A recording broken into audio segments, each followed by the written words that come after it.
Hello friend, welcome to Marine Engineering Hub. This is your narrator, Chief Engineer Ravi Gupta. Today is the part 3 of the marine insurance. In our part 1 and part 2, we have talked about utmost good faith, insurable interest, indemnity, subrogation and contribution. In today's video of principle of marine insurance, we will talk about loss of minimization and proximate cause. So if you want to learn from basic to the advanced about the marine insurance, please watch all the 3 videos. I guarantee you will have a clear concept of a marine insurance. So in today's video, we learn about what is the loss of minimization, what are the example of loss of minimization, and after that we'll see what is proximate cause, what are the keyword need to use in proximate cause, what are the example of proximate cause, and some explanation of the proximate cause. So I request to all of you, those who are new to this channel, please do subscribe. Once you subscribe, it means that you are encouraging us. So please friend, subscribe and encourage us to make such type of video. And Marine Engineering Hub have started their membership, and if you want to join, you can join and you can enjoy unlimited amount of perk, and you can watch some video which are yet to be released in a exclusive way. So we are talking about the basic principle of marine insurance, in which we are talking about loss of minimization. So what is loss of minimization? So the word is self-explanatory. Loss of minimization means we have to minimize the loss. So it means, suppose that you have a ship and they have suffered a loss. So now after a ship suffered a loss, you are a ship owner and you have taken an insurance. So you need to just relax, as you have taken an insurance. So even if you ship suffer a loss, you will eligible for a compensation.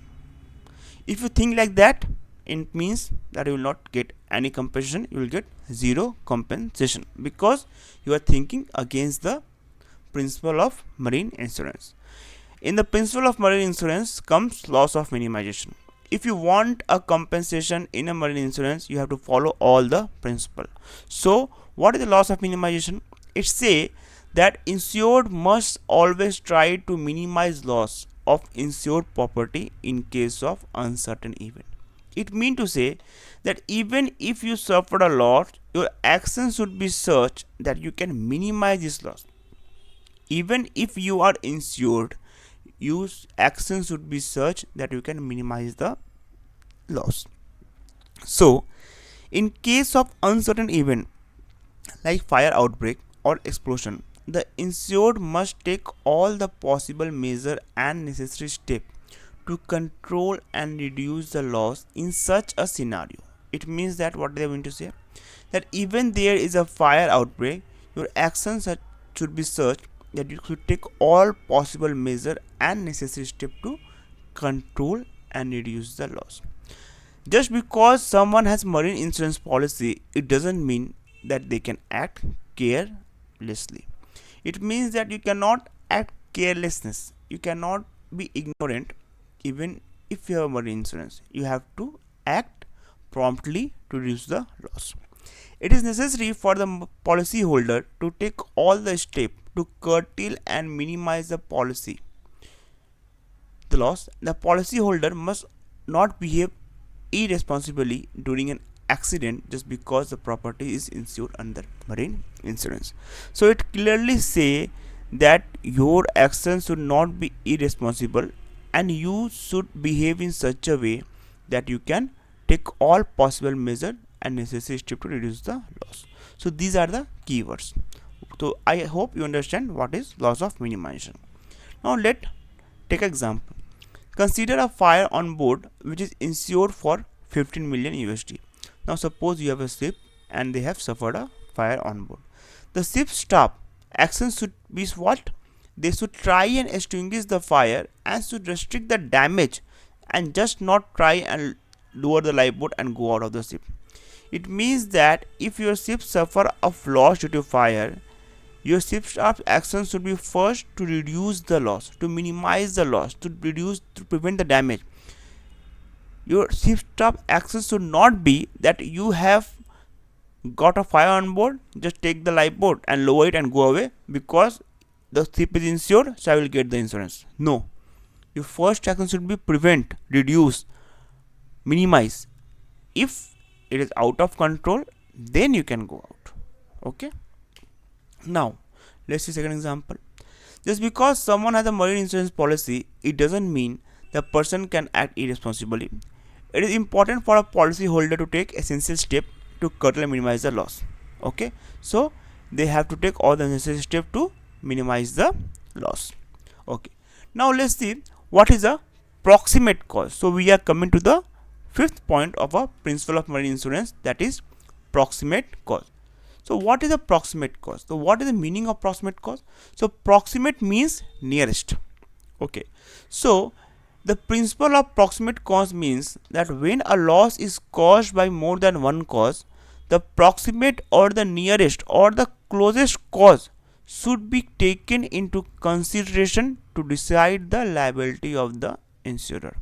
It means that if you suffer a damage in a ship, if your ship has suffered damage and you can see a series of incidents have occurred, like fire, grounding, flooding, all have occurred and your ship has gone. So now you have to find out for which main reason the whole series of accident occurred. Means which is the main culprit which has triggered the cascading effect and your ship is gone. So you have to find out this. That is the nearest cause. So what it say? At a time of loss, the marine insurance policyholder would consider the nearest or proximate cause, which would help him in deciding the actual cause of loss when there would be a series of causes. So one thing is clear, the proximate cause is applicable where when there is a series of cause of accident occurring. So we have to find out which is the nearest cause for which the loss has occurred. So the remote cause for loss is not required to determine the liability, and therefore if proximate cause is insured, the marine insurance company have to settle the claim. So let's try to understand one example. Now suppose your ship has suffered a fire inside an engine room. Okay, now suppose your ship has suffered a fire inside an engine room due to which an explosion occurred. Now suppose a fire takes place in the engine room and because of it an explosion occurred, and which causes the puncturing of the bulkhead, and because of the rupturing of the bulkhead the water get in and the flooding take place and ship has lost its stability and lost that sea. So now you have to understand this, that how the sea, first a fire occurred, after that what occurred, a explosion occurred, after that what happened, the bulkhead got damaged, after that what happened, the flooding occurred, after that what happened, stability has lost and ship was lost at sea.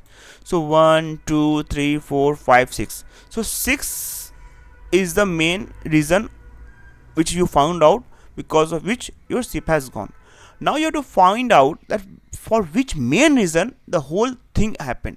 The whole thing happened because of fire, right? The whole thing happened because of what? Because of fire. So now because of fire the whole thing happened. So what you will do, you have to see that whether you have taken insurance against the fire or not.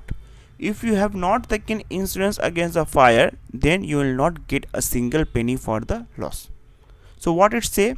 It say very clearly the proximate cause should be insured, then only the marine insurance company will settle the claim. If you not, the proximate cause is not insured, in that case you will not get any money. Even if the flooding was insured, even if the loss of stability was insured, but the proximate cause which have led all to things was that fire. If that was insured, then only you will get the money. So let's see. At time of loss, the marine insurance policyholder would consider the proximate cause, which would assist the genuine case of loss when there would be a series of causes that have contributed to the loss. It helps in deciding the actual cause when a number of causes have contributed to a loss. So now you can understand the characteristic of proximate cause. So what is the characteristic? First is that there should be a series of cause and you have to determine the proximate nearest cause, and that should be insured, and then only you will be indemnified for the loss. Okay, so I hope it is clear. Okay, so friend, in today's video you have learned what is the proximate cause, what is the example of proximate cause, what is the loss of minimization, and how the loss of minimization take place. So friend, we have finished the video of principle of marine insurance. In our upcoming video we will be giving about hull and machinery property insurance. So please tune. I guarantee that you will learn a lot from this channel. So please do subscribe.